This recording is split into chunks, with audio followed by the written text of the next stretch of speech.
will probably see me successfully nga akong magasolinahan na akong mower, but mauni ang gakahitabo.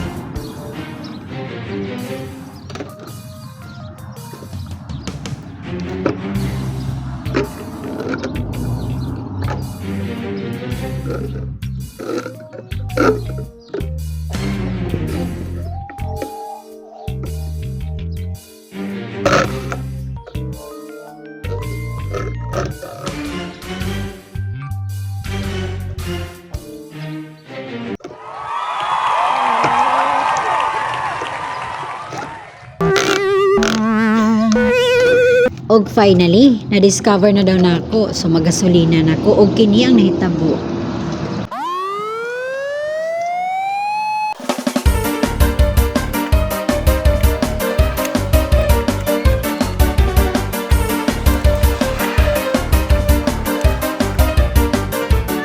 Nahirapan talaga ako sa kalisod. So, na-discover na to nga pick on og tarong. Ana dahil pick ang tarong jay.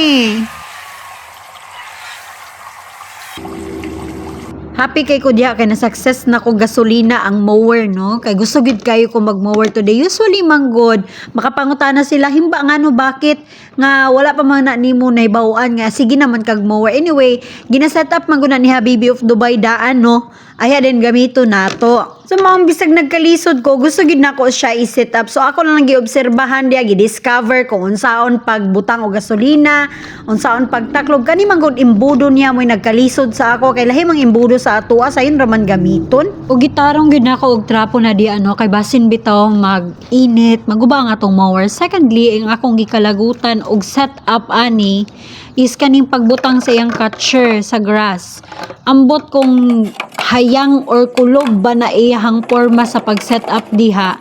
Isa po na sa kong gakalibugan kay pag-orient sa ako ana ni Habibi of Dubai, ikaisa ra. Then wa kay nako na gets balik singkuram gud niya tong utok, no. Mao nang makaingon jud ko, struggle is real. Nagkahirap-hirap, nagkalisod-lisod jud ko og set up anag unsa bay tarong nga set up ani kulob or hayang ba. Nya ngano maning gabuka man ni iyahang ba o basig normal ra na, no. Tan-aw nako murag normal ra pud siguro na siya. Grabe gid ako ang double check, triple check, quadruplets check. Anyway, nauman ako og setup no. Ay, gikapoy ang person. Struggle is real. Anyway, thank you for watching. Bye!